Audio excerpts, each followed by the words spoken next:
오늘 우리에게 주시는 하나님의 말씀은 디모데후서 1장 6절에서 8절까지의 말씀입니다.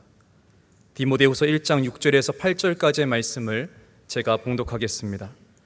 그러므로 내가 나의 안수함으로 내 속에 있는 하나님의 은사를 다시 부릴 듯하게 하기 위하여 너로 생각하게 하노니, 하나님이 우리에게 주신 것은 두려워하는 마음이 아니요 오직 능력과 사랑과 절제하는 마음이니, 그러므로 너는 내가 우리 주를 증언함과 또는 주를 위하여 갇힌 자 된 나를 부끄러워하지 말고 오직 하나님의 능력을 따라 복음과 함께 고난을 받으라.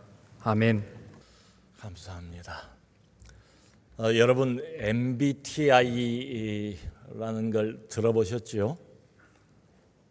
이건 이제 성격이 뭔가, 기질이 뭔가, 그 유형을 나누기 위해서 하는 검사입니다. 요즘에는 젊은 사람들끼리 처음 만나면 이 MBTI가 나는 뭡니다 라고 그렇게 서로 교환을 한대요. 그게 뭐 이상하지 않답니다. 내가 누군가 어떤 사람인가를 알리기 위해서 나의 MBTI는 이겁니다 이렇게 알려주는 겁니다. 그런데 MBTI에 의하면 우리의 성격 혹은 기질 유형이 16가지로 나뉘게 된대요. 영어 알파벳으로 이제 4개가 이렇게 조사를 해보면 나옵니다. 뭐 예를 들면 ESTJ, 이게 이제 자기 성격이에요.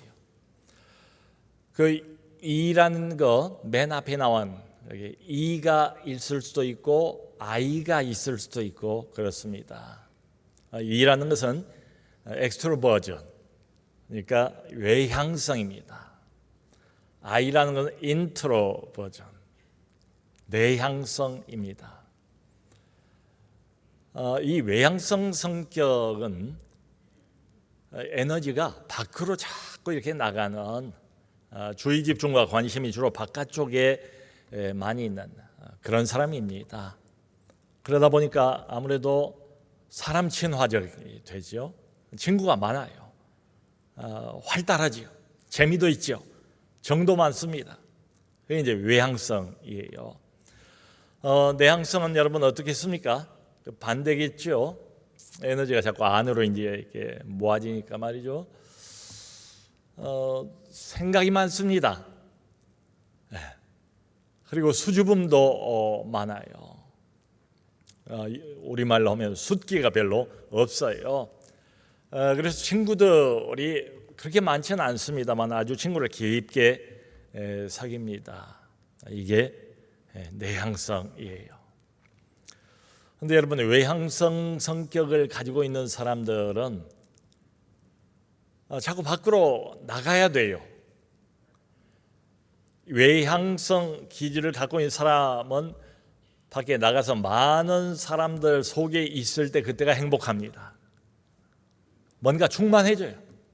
그리고 생기가 돌아요. 충전이 돼요. 그런데 내향성 기질을 가지고 있는 사람은 반대입니다.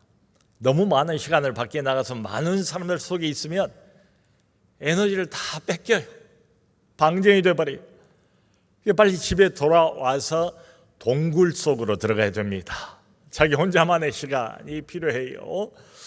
자기 혼자 있는 그 시간을 통해서 에너지가 다시 회복이 됩니다. 충전이 됩니다. 다시 채워지게 되는 게 이게 내향성이에요. 그래서 오늘은 좀 내향성 이야기를 해보려고 해요. 왜냐하면 오늘 본문에 등장하는 이 디모데가 전형적인 내향성 기질을 가지고 있는 사람이에요. 내향성은 되게 신중하지요.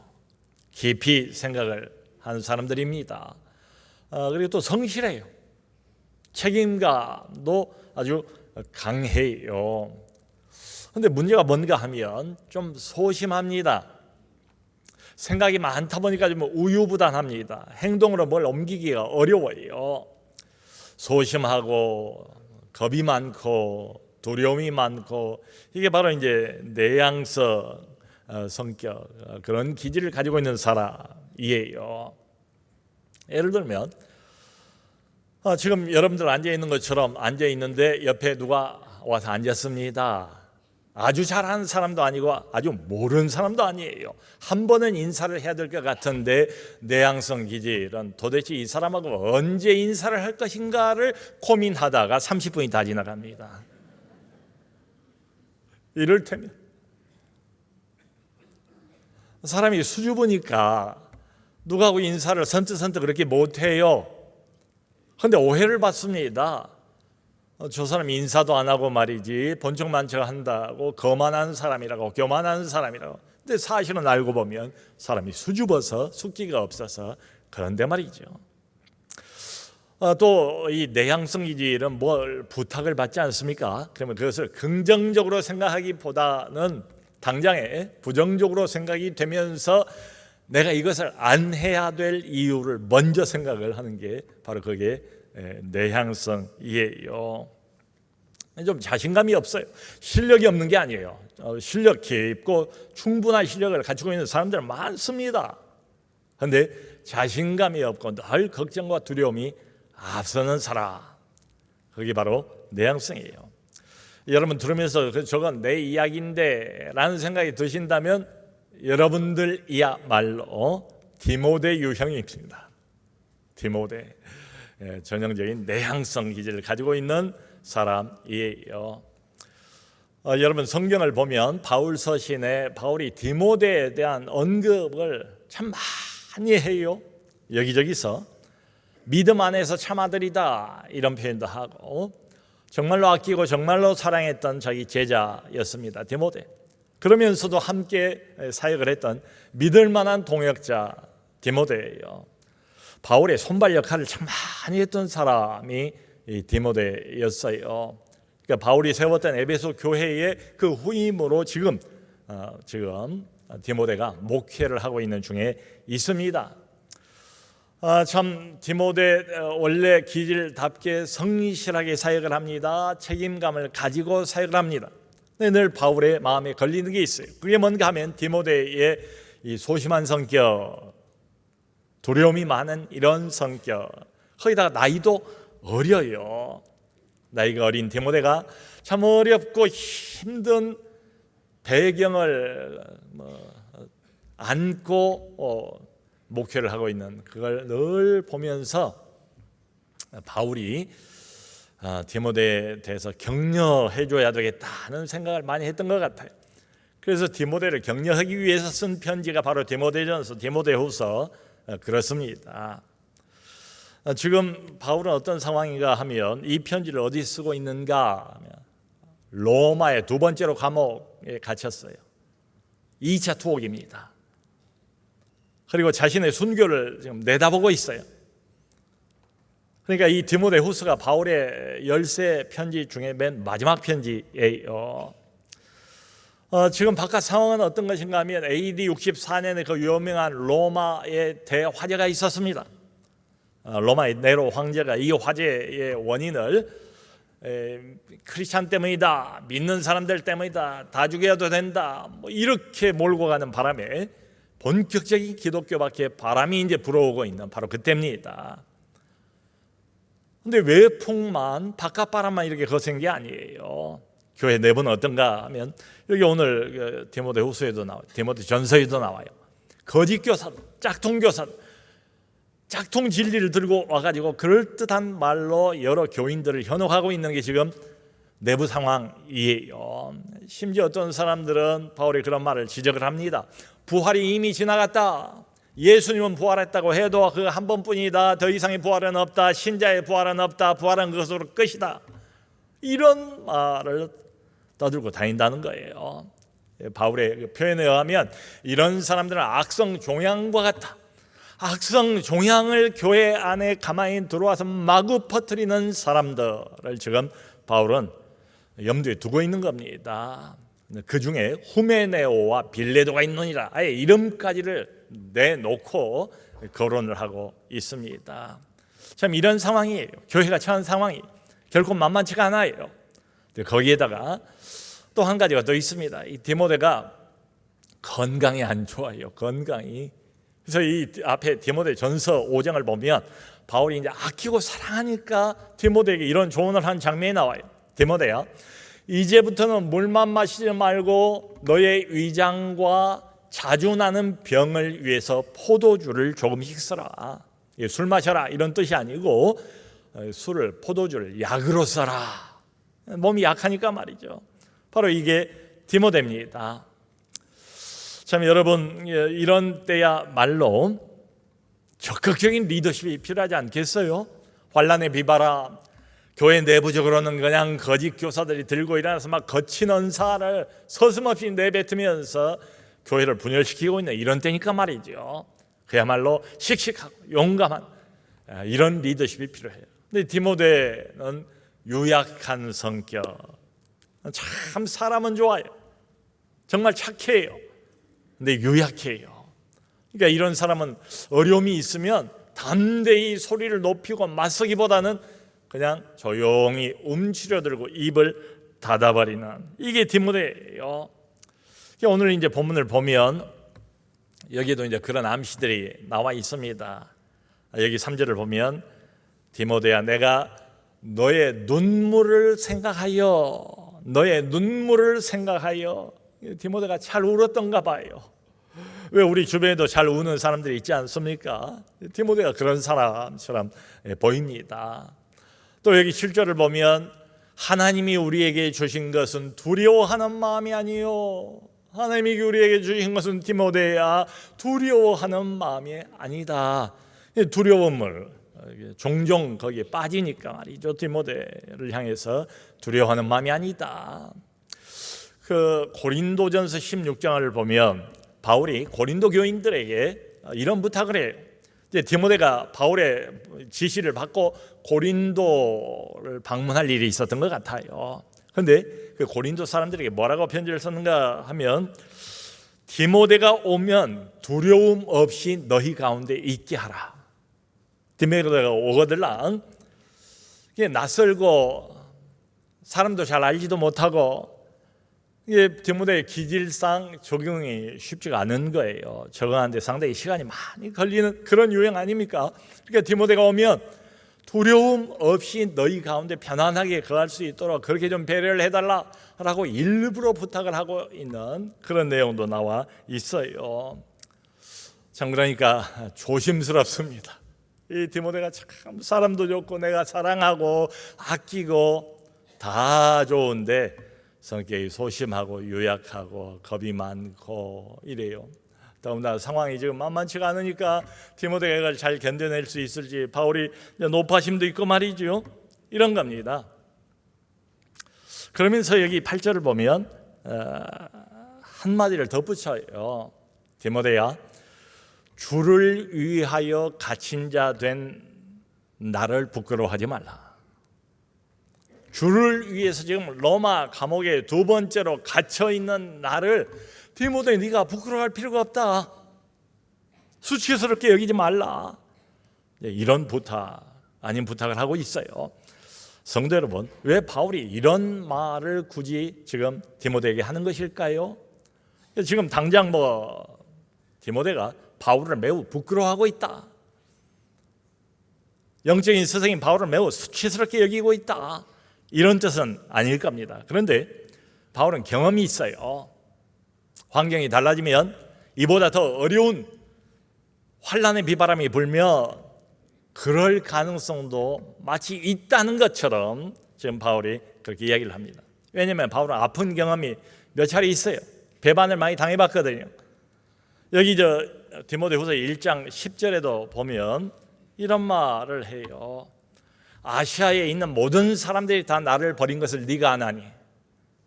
그러니까 어떤 경우에 아시아에 있던 많은 크리스찬들, 바울에게서 복음을 듣고 바울을 한때는 따르던 많은 사람들이 바울이 꼭 그 사람들의 지지가 필요하고 인정이 필요해서 그때에 등을 돌려버린 것 같아요. 이해관계가 생기니까 어려워지니까 이러다가 내가 당하는 것 아닌가, 손해보는 것 아닌가. 그리고는 바울에게 손을 내밀어 주지도 않고 배신을 한 것 같습니다. 그래서 그런 말을 하는 거예요. 또 여기 디모데후서 4장을 보면 바울이 사람 이름까지를 거론을 하면서 대마는 나를 버리고 이 세상을 사랑하여 데살로니가로 갔고, 한때는 자기하고 함께 동역을 했던 대마라는 사람이 자기에게 등을 돌렸대요. 자기를 배신하고 세상을 사랑해서 데살로니가로 떠나버렸다. 이런 말까지를 하고 있는 게 바울입니다. 그러니까 왜 이런 말을 하는가? 이해가 가죠. 성도 여러분, 우리가 신앙생활을 하다가 이게 남의 이야기는 아닙니다. 우리에게도 얼마든지 해당될 수 있는 말씀이에요. 왜 어떤 경우에 복음을 부끄러워하게 될까요? 왜 어떤 경우에 나를 구원하시고 나를 인도해 가신 나가 주인이라고 늘 고백하는 우리 주님을 왜 부끄러워할까요? 이유가 있습니다.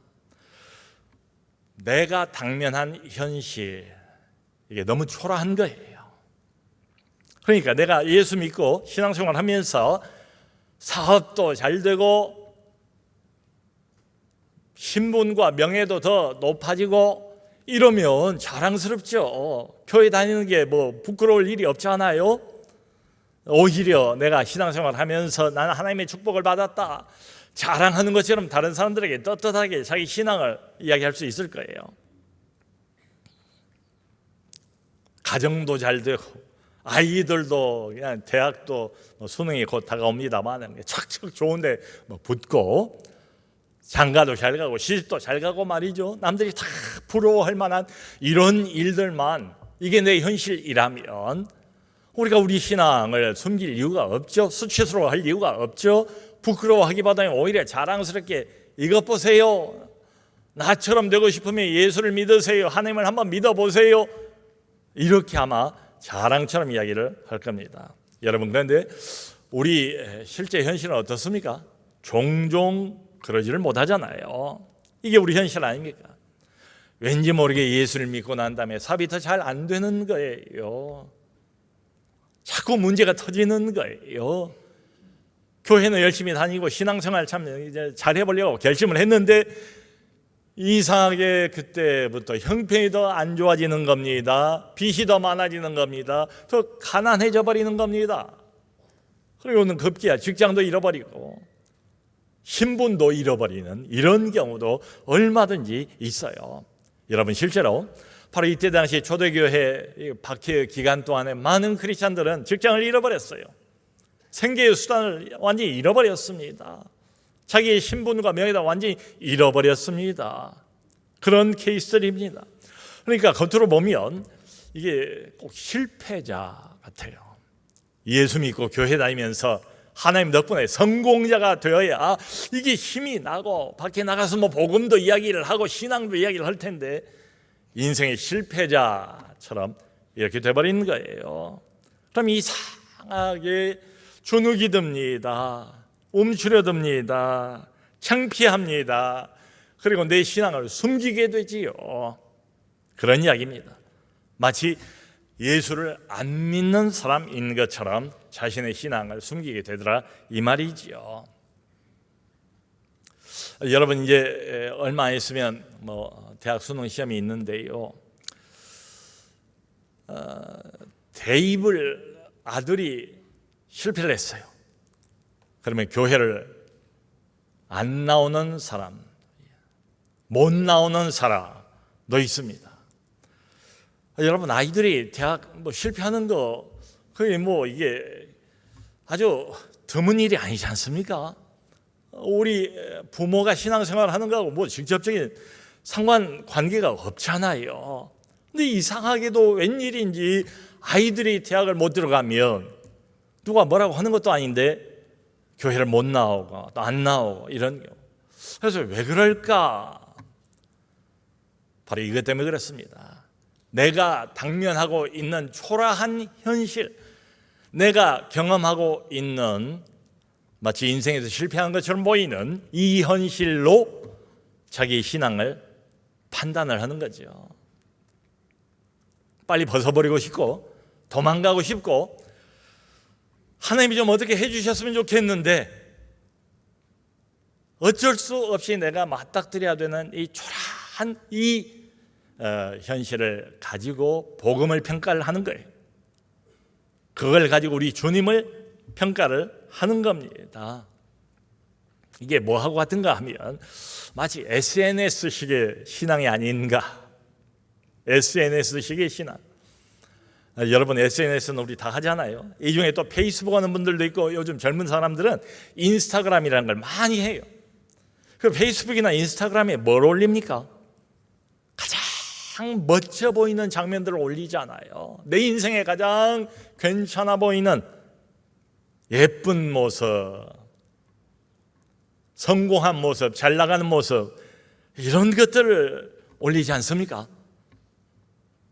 근데 실상은 뭡니까? 실제는 어떤 것입니까? 우리 인생 전부가 다 이런 걸로 채워져 있는 건 아니잖아요. 그러니까 이게 보여주기식 인생이에요. 신앙도 마치 이런 것처럼 보여주기식 신앙이 아닌가. 만일 그런 사람들을 향해서 당신은 지금 우리 주님을 부끄러워하고 있습니다 라고 말하면 아주 강하게 반발을 할 겁니다. 고개를 그냥 크게 흔들면서 결코 아니라고 부인을 할 겁니다. 주님이 그 마음을 아시겠죠. 무의식적으로라도 그럴 수 있다. 마음 깊이는 그럴 수 있다. 성도 여러분, 왜 안 그래야 할 사람이, 신앙생활을 오래 한 사람이, 주님이 누군가를 잘 아는 그 사람이 이렇게 주님을 부끄러워하는 걸까요? 내 현실이 어렵거든요. 살아가는 삶 쉽지 않거든요. 그러니까 이해는 가요. 근데 그것만은 아니에요. 그 이유가 하나가 더 있어요. 그게 뭔가 하면 그 사람이 가지고 있는 소위 내향성의 기질, 특별히 원래 소심해, 그리고 두려움이 많아요. 디모데처럼 이게 어려운 환경, 어려운 배경에 가중이 되는 거지요. 그러니까 얼마든지 내 신앙을 부끄럽게 여길 수가 있습니다. 성도 여러분, 기질이라는 것은 내가 선택하는 것은 아니잖아요. 아이가 나올 때 나는 무슨 기질을 가지고 살아갈 거야, 내 평생에 나는 네 기질이 좋겠어, 우리가 기질을 스스로 결정하는 건 아니지 않습니까? 기질은 하나님이 주신 거예요. 그야말로 받은 것에 불과합니다. 그러니까 모든 기질은 하나님이 주셨으니까 옳고 그런 게 없어요. 다 그게 이제 선물이죠. 필요해서 주셨는데요. 그리고 어떤 기질도 완벽한 기질, 완벽한 성격 이런 건 없잖아요. 장점이 있는가 하면 단점이 있어요. 장점은 장점대로 살려가기로 하고, 대신에 여기서는 단점이 뭔가는 알아야 된다. 내 기질의 약점이 뭔가를 알아야 보완을 할 것 아닙니까? 만일의 경우에 그런 약한 부분을 밀고 들어오는 이 거짓 영과 사탄과 맞서 싸우려면, 방비를 하려면 자기 어떤 약한 부분을 알고 있어야지요. 그래서 바울이 여기에서 디모데를 위해서 해결책을 내놓습니다. 그러면 어떻게 할 것인가? 그게 6절이에요. 디모데야, 너로 생각하게 하노니, 너로 생각하게 하노니. 무엇을 생각한다는 겁니까? 하나님이 우리에게 주신 것은 두려워하는 마음이 아니다. 하나님이 원래 우리에게 주신 것은 능력과 사랑과 절제하는 마음이라는 것을 생각하게 하노니. 아니 목사님, 지금 디모데에게 문제가 되는 것은 생각이 아니라 행동이 없어서 문제 아닙니까? 우유부단하고 행동으로 옮기지를 못해서 문제 아닙니까? 근데 다시 생각하게 한다니요, 행동을 요구해야 되지 않습니까? 이렇게 반문을 하실 수도 있을 것 같아요. 근데 여러분, 바울이 이렇게 이야기를 하는 이유가 있습니다. 모든 진짜 행동, 참 행동은 어떻습니까? 가만히 보면 그 배우에 항상 어떤 생각이 있어요. 바른 행동 배우에는 늘 바른 생각이 있다, 이 말씀이죠. 그저 요즘 시민 영웅이라는 말을 가끔 듣잖아요. 남이 이렇게 어려운 걸 볼 때 가만히 있지 않는 사람, 길 가다가도 그냥 남이 어려운 모습을 보면 달려가서 적극적으로 그 현장에 개입을 해서 할 수 있는 대로 최선을 다해서 돕는 이런 사람들이 있지 않습니까? 저는 그게, 그 행동이 그냥 갑자기 나온 것이라고 생각 안 돼요. 평소에 어떤 생각들을 계속 쌓아온 거예요. 여러분, 그런데 반대로 어떤 사람이 어려움을 당하고 있는데 일부러 몸을 거기서 빼서 멀리 도망치는 사람도 있잖아요. 그냥 갑자기 우연히 거기서 그런 행동이 나왔을까요? 그렇게 생각 안 돼요. 그 사람도 역시 평소에 어떤 생각을 계속해서 쌓아온 거예요. 그러니까 시민 영웅 같은 이런 사람들은 사람이 어려울 때는 가서 돕는 게 맞지, 내가 도울 수 있는 대로 최선을 다해서 도울 수 있는 만큼 돕고 그 사람을 구하고 함께 살아가는 게 맞지, 이런 생각을 쌓아왔을 거예요. 근데 도망간 사람은 괜히 돕는다고 갔다가 나머지 무슨 봉변을 당할지도 몰라, 돕는다고 도와줬다가 나중에 덤태기를 쓸 수도 있어, 이런 생각들을 계속 쌓아왔기 때문에 도망가지 않겠습니까? 항상 어떤 생각들이 배후에 깔려 있는 거죠. 그러니까 지금 바울이 하고 싶은 건 이 말입니다. 디모데야, 너의 생각의 방향을 바꾸어라. 지금 너는 너의 기질에, 소심한 기질에, 유약한 기질에, 너의 내향성 기질에 휘둘리고 있다. 그 기질에 사로잡혀 있다. 그걸 그대로 내버려두면 더 깊은 어둠과 침체 속으로 들어갈 수밖에 없을 거다. 그게 내 기질이니까. 그러므로 디모데야, 네 기질에 끌려가지 말고 그 기질에 브레이크를 걸어라. 네 기질하고 맞서라. 네 기질을 다시 바른 생각으로 조정을 해서 생각의 방향을 바꿔라, 그런 뜻입니다. 디모데는 이렇게 하면 좋지요. 이 소심한 내 기질아, 나는 더 이상 너에게 끌려가지 않겠어.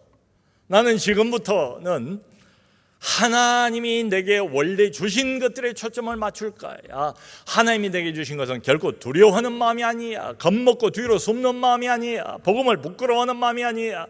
하나님이 내게 주신 것은 하늘의 능력과 사랑과 그리고 절제하는 마음이야. 난 이제 내 생각의 방향을 바꿀 거야. 이렇게 디모데가 이야기해 주기를 바울은 바란 거죠. 여러분, 그러므로 이 시점에서 제일 중요한 것은 우리의 의지입니다. 결심입니다. 매우 중요해요. 자기를 치열업하는 거예요. 그 야고보서 보면 그런 말이 있잖아요. 또 연약하고 유약한 이런 기질, 이런 내성적인 성격을 통해서 또 악한 영이 역사를 하거든요. 더 깊은 빠져나올 수 없는 이런 침체의 늪속으로 우리를 밀어 넣어버립니다. 야고보사도 그러잖아요. 저를 대적하라. 저를 대적하면 너희를 피하리라. 아멘. 성도 여러분, 내향성의 기질을 가지고 있는 사람에게 우선 생각을 조절하는 것, 이게 우선이고요. 그 다음에 한마디를 더 합니다. 받은 은사를 적극적으로 활용을 하는 거예요. 여기 6절에 이렇게 말합니다. 디모데야, 하나님이 주신 은사를 다시 불릴듯 일어나게 하여. 너는 하나님에게서 중요한 귀한 은사를 받은 사람이야. 근데 지금 그 은사를 사용하지 않고 있어. 그 은사의 불이 꺼져버렸어. 새 은사를 받을 필요가 없다는 겁니다. 그러니까 이 침체의 상황, 낙심의 상황, 이걸 극복하기 위해서 어떤 또 다른 새로운 은사가 필요한 게 아니라 이미 있는 은사, 그걸로 충분하대. 근데 문제는 뭔가 하면 디모데가 너무 낙심하고 침체가 됐고 움츠러들고 있는 바람에 그 은사가 불이 꺼져 있대요. 은사를 전혀 활용하지를 못하고 있대요. 은사가 없는 사람인 것처럼. 그러므로 너의 가지고 있는 기왕의 그 은사를 다시 끄집어내서 다시 먼지를 털고 다시 거기에 기름을 붓고 다시 거기에 불을 붙여서 그 은사가 활활 타오르게 하라, 그런 뜻입니다. 디모데야, 머물러 있지 말고 움직여라. 네 은사를 바탕으로 해서 네 은사를 마음껏 적극적으로 활용해라, 활동하라, 이런 뜻이에요. 여러분들은 무슨 은사를 가지고 있습니까? 하나님은 모든 우리 믿는 거듭난 신자들에게 다 은사를 적어도 한 가지씩은 주셨다고 성경에 말합니다. 구제 은사, 봉사의 은사, 말씀의 은사, 기도의 은사. 어떤 사람은 남의 이야기를 잘 들어줘요. 남의 이야기를 잘 들어주기만 해도 그 사람이 이야기를 하면서 아이디어를 얻고 문제가 해결돼 버리는 이런 경우도 많습니다. 저는 그것도 은사다 생각을 해요. 또 어떤 사람은 음식을 참 얼마나 맛있게 그 사람 손이 닿으면 마치 무슨 요술이라도 부린 것처럼 맛있는 음식으로 바꿔지지 않습니까? 뭐 그런 은사를 갖고 있는 사람도 있고, 어떤 은사든지 상관이 없습니다. 그것을 적극적으로 활용하라. 은사 사용하기를 결코 멈추지 마라. 여러분, 왜 이 말을 하는가 하면 이게 디모데 같은 내향적인 성격, 그래서 쉽게 낙심하고 침체에 빠진 사람들이 그것을 극복할 수 있는 비결이기 때문에 이 말을 하는 거예요. 전 지금까지도 이런 분들을 많이 봤고요. 지금도 우리 교회에도 이런 분들이 얼마든지 있습니다. 뭐냐면, 그러니까 이분이 봉사를 합니다. 활동을 합니다. 교회에서 활동을 하다가 어려움이 생겨요. 어려움이, 집안에 어려움이 생길 수 있죠. 아이들 어려움이 생길 수 있죠. 부모님에게 어려움이 생길 수도 있고 내 육체와 건강에 어려움이 생길 수 있습니다. 그러면 쉽게 우리의 생각이 어디로 돌아가겠어요? 야, 내가 어려워졌으니까, 환경이 이렇게 어려우니까 나부터 챙겨야지, 더 이상 이제 봉사는 못하겠구나, 활동은 중지해야 되겠구나 라고 그만 봉사 활동을 중단해버리는 이런 경우들도 있죠. 그런데 어떤 경우는 그렇지 않습니다. 말하자면 생각의 방향을 바울의 권면처럼 제대로 잡은 거예요. 발상역전을 하는 겁니다. 그리고 이분이 목사님, 저는 계속해서 봉사를 하겠습니다. 어렵지만 시간도 더 부족하고 에너지도 더 저쪽에 많이 어려움에 뺏겨야 되니까 더 적어진 것도 있지만 그럼에도 불구하고 나는 중단하지 않고 계속해서 헌신하겠습니다. 봉사하겠습니다. 얼마나 참 고맙습니까? 그래서 이분이 자원하는 마음을 가지고 하던 봉사를 계속한다고요. 이게 무슨 말인가 하면 자기가 가지고 있는 은사를 계속 봉사 현장에서 사용을 합니다. 적극적으로 활동을 합니다. 활용을 합니다. 여러분, 어떤 일이 벌어질까요? 하나님께서 이 사람의 사정을 모를 리가 있습니까? 야, 너 참 씩씩하다, 용감하다, 그래서 환경은 어려워졌지만 너 잘할 거야, 한번 잘해봐, 하나님의 팔짱 끼고 그걸 구경만 하고 있겠습니까? 어려운 환경에도 불구하고 마음을 담아서 적극적으로 자신의 은사를 계속 활용을 하면서 봉사하는 그 사람, 하나님이 내버려 둘 리가 없지요. 하나님이 큰 은혜로 개입해 주시고 큰 능력으로 하나님께서 함께 해주시고 나중에는 어떻게 되겠습니까? 이 사람이 가지고 있던 모든 그 심리적인 억압, 부담들, 이런 것들을 훌륭하게 극복해냅니다. 뿐만 아니라 어려웠던 문제도 하나님께서 해결해 주신 경우가 참으로 많아요.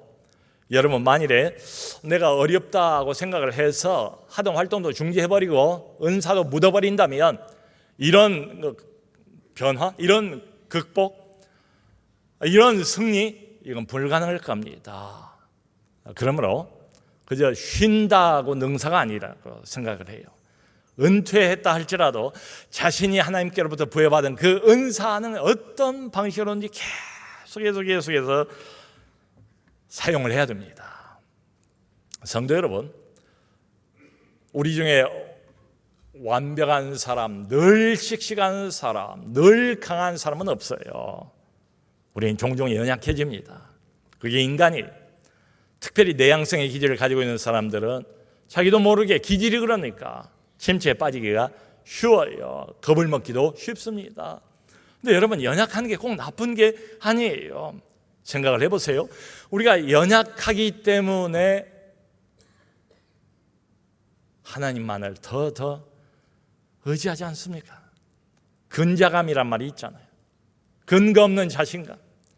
자신감이 너무 충만하면 하나님 바라보지 않아요. 하나님 의지하지 않아요. 엎드리지 않아요. 기도하지 않아요. 매달리지 않아요.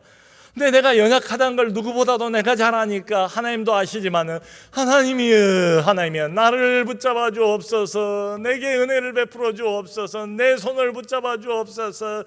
하나님하고 떨어져 있으면 나는 죽습니다. 이런 심정으로 계속 하나님을 매달리는 거죠. 그 덕분에 하나님의 특별한 은혜가 그 사람에게 임하고 그 연약한 사람을 통해서 하나님이 얼마나 크게 일을 하십니까? 얼마나 열매가 좋습니까? 풍성합니까? 성도 여러분, 그러므로 내가 연약한다 할지라도 내 연약함에 사로잡히지 마세요. 연약함에 머물러 있지 마세요. 연약함 가운데서도 바울의 말처럼 나의 생각의 방향을 바꾸세요. 초점을 나의 연약함에 맞추지 마세요. 하나님이 내게 주신 것들, 능력과 사랑과 절제하는 마음, 거기에 초점을 맞추세요. 바울이 그런 말 하지 않습니까? 고린도후서 12장에서 유명한 말씀, 내가 연약할 그때에 곧 강함이라. 이게 기독교 역설입니다. 이게 신앙의 비밀이에요. 신앙의 매력이에요. 내가 연약할 그때에 하나님의 크신 은혜로, 성령의 능력으로 바로 그때 내가 더 강하다. 모쪼록 연약함을 통해서 하나님의 크신 은혜와 그분의 크신 능력을 경험하는 우리 모두가 될 수 있기를 주님의 이름으로 축원합니다.